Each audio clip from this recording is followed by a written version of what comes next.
आज Doubtnut app download करें। Doubtnut पर अपने सभी गणित, रसायन विज्ञान, भौतिक विज्ञान और जीव विज्ञान के डाउट्स का करो सफाया। बस प्रश्न की फोटो खींचो, एक ही प्रश्न को क्रॉप करो और तुरंत वीडियो सोल्यूशन पाओ। अभी डाउनलोड करें। हेलो दोस्तों, इस प्रश्न में दिए गए विद्युत वाहक बल के स्रोत के सिरों पर सैनिक में जुड़े 3 समान प्रतिरोध मिलकर 10 वाट शक्ति क्षयित करते हैं। शक्ति क्षय कितना होगा यदि वही प्रतिरोधकों को उसी विद्युत वाहक बल के स्रोत के सिरों पर समांतर क्रम में जब जोड़ दिया जाता है। तो प्रश्न के अनुसार मान लीजिए हम जो है इस प्रकार से 3 प्रतिरोध दर्शाते हैं। ठीक है, तो यहाँ पे 3 प्रतिरोध है, तो इन प्रतिरोधकों को जैसा हमें पता है कि प्रतिरोधकों को इस प्रकार से प्रतीक चिन्ह से दर्शाते हैं, तो यहाँ पे हमने इस प्रकार से 3 प्रतिरोधक लिए हैं। ये क्या दिए गए देख सकते हैं, तीनों जो है समान मान के प्रतिरोध। तो यदि यह है आर है, यह भी आर होगा और यह भी आर होगा, तीनों समान मान के प्रतिरोध है। अब इसे क्या किया जाता है, विद्युत वाहक बल के स्रोत से जोड़ा जाता है। तो मान लीजिए हम किसी से बैटरी से जोड़ देते हैं।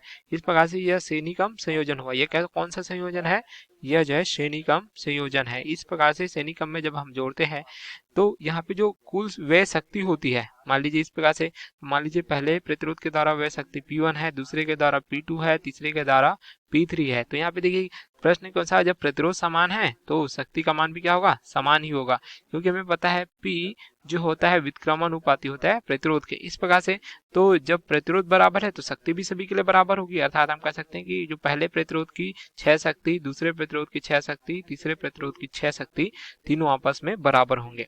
अब इस संयोजन का अगर देखें तुल्य शक्ति, अगर पूरी शक्ति देखें पूरे परिपथ के लिए, तो तुल्य शक्ति अगर P है तो कितनी शक्ति क्षय होती है, 10 वाट की यहाँ पे शक्ति जो है क्षय होती है अगर इस प्रकार से संयोजन किया जाता है।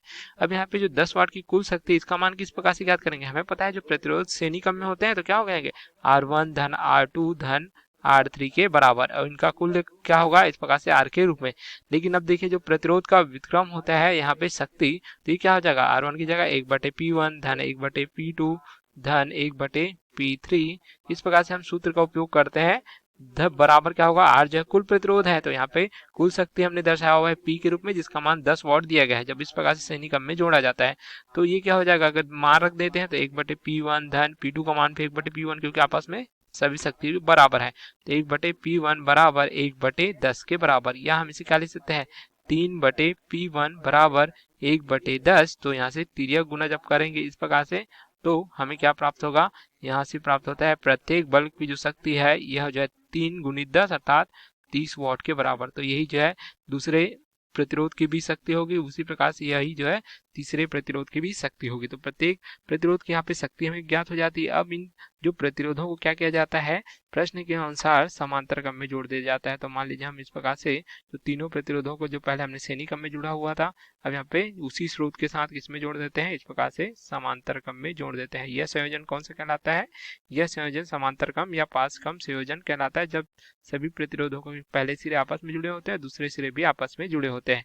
इस प्रकार से यहाँ पे प्रतिरोध का मान देख सकते हैं सभी के लिए R है, और जो प्रत्येक की जो शक्ति P1 का मान देख सकते हैं यह जो है 30 वाट के बराबर, यह जो है P2 का मान भी क्या है 30 वाट, और यहाँ पे P3 का मान भी क्या है, यह जो है 30 वाट के बराबर। अब इस स्थिति में जो पूरे परिपथ के लिए कुल 6 शक्ति यदि P डैश है तो इसके लिए सूत्र हो जाता है, जब इस प्रकार से किस में जोड़ा जाता है, समांतर क्रम में। तो जो श्रेणी क्रम में हमने जो है सूत्र उपयोग किया, उसी प्रकार समांतर क्रम में क्या हो जाएगा, P डैश बराबर ये हो जाएगा P1 धन P2 धन P3 के बराबर।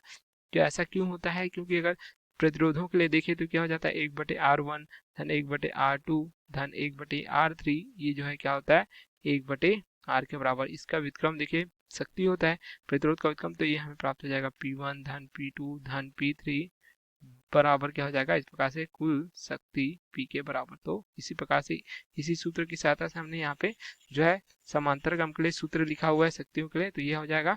तो जो कुल शक्ति है 6 शक्ति क्या हो जाएगी, P1 का मान भी 30 वाट, P2 का मान भी 30 वाट और P3 का मान भी 30 वाट। तो कुल 6 शक्ति समांतर क्रम संयोजन के लिए 90 वाट के बराबर हमें जो है प्राप्त हो जाती है।